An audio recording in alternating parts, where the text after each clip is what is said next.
The night he helped his boss fix her dating profile was the same night he finally admitted to himself that loneliness had become his quiet companion, sitting beside him through every late shift and empty dinner table. He was hunched over his aging laptop in the office break room long after everyone else had gone home, the glow of the screen reflecting in tired eyes that had once dreamed bigger dreams. Outside, rain streaked down the glass like the city itself was exhausted, and inside his chest something felt heavy and unfinished, as if life had paused him mid-sentence years ago and never pressed play again. If you believe in kindness, second chances, and unexpected turns of fate, take a moment right now to like, comment, share, and subscribe to this channel, because stories like this remind us that sometimes the smallest moments can change everything.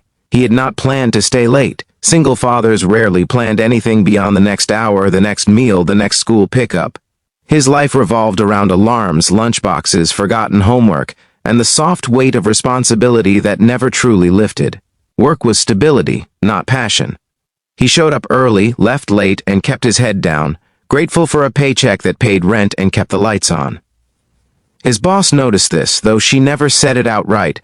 She was efficient, respected, and intimidating in a way that made rooms straighten when she walked in, but there was also a quiet distance about her, as if she too carried something unseen. It started innocently, almost awkwardly. She had wandered into the break room holding her phone with the hesitant look of someone stepping onto thin ice. She was successful, admired, and clearly out of his league in every visible way. Yet the vulnerability on her face caught him off guard. She mentioned struggling with dating apps, feeling invisible despite doing everything right. Without thinking, he offered to help, brushing it off as a harmless distraction before heading home to reheat leftovers and fold tiny socks. As he looked over her profile, he realized how carefully people curate themselves, sanding down their edges to appear more desirable. The photos were polished, the bio impressive, but something was missing. It didn't reflect the woman who stayed late advocating for her team, who remembered birthdays, who quietly donated to office fundraisers without attaching her name. He suggested small changes, not as an expert, but as someone who had learned the hard way that honesty mattered more than perfection. He spoke about warmth, about letting imperfections show, about how real connection rarely comes from trying too hard. Helping her stirred emotions he had buried. Years earlier, after his wife passed suddenly, the world had narrowed to survival. Romance became a foreign language he no longer spoke. Nights were for grief, mornings for strength, and smiles were practiced for his child's sake. Somewhere along the way, he convinced himself that love was a chapter already written and closed. Watching his boss listen carefully, nodding, absorbing his words, he felt a strange mix of pride and fear, as if he had briefly stepped into a version of himself he forgot existed. When she smiled at him then, it wasn't the polite professional smile he was used to. It was warm, curious, and unguarded. In that moment, the power dynamics of titles and pay grades dissolved into something simpler and more human. Her expression carried gratitude, but also something else. Something that made his heart stumble in confusion. He laughed it off internally, reminding himself of the lines he never crossed, the rules that kept his life predictable and safe. After that night, things subtly shifted.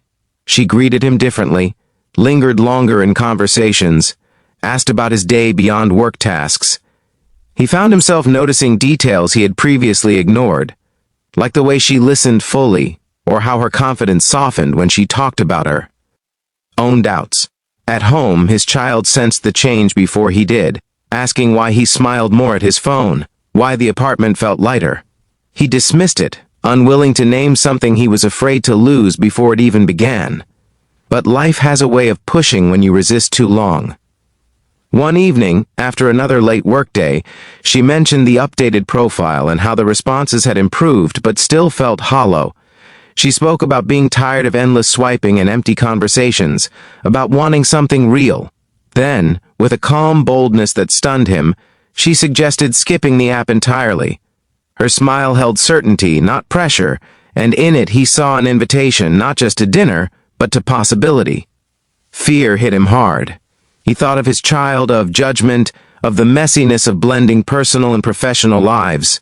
He thought of the promises he made to himself about stability and control.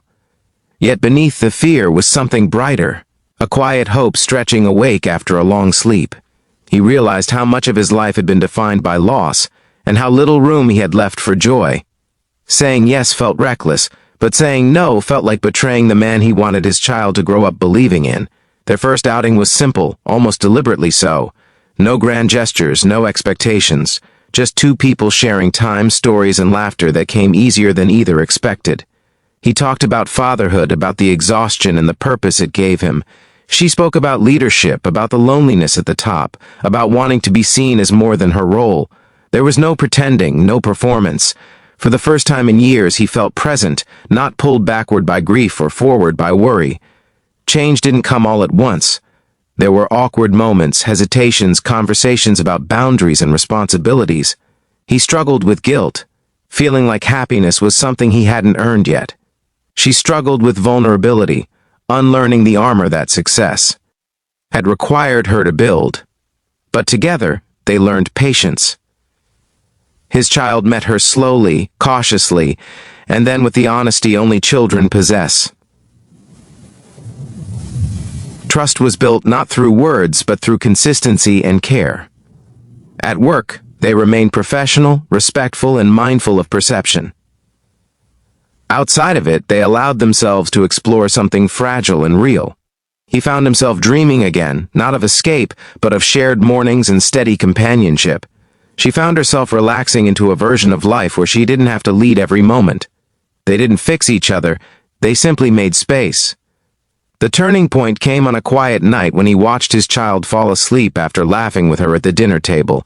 The sound echoed through him, unlocking a realization that love did not replace loss, but expanded around it. His past would always be part of him, but it no longer had to be the whole story. Standing there, he understood that helping her fix a dating profile had really been about fixing the walls he had built around his own heart. If this story has touched your heart even a little, please take a moment right now to like, share, and engage with this video. Your support helps stories like this reach others who may need hope today. Just before the ending, let us ask you something special. Comment below and tell us whether you believe love can find us again when we least expect it. In the end, it wasn't about a single dad or a successful boss or even a bold smile that changed everything. It was about two people brave enough to see each other beyond labels, beyond fear, beyond the stories they told themselves to survive. Sometimes second chances don't arrive loudly. Sometimes they sit quietly across from us, smiling, waiting for us to finally say yes to life again.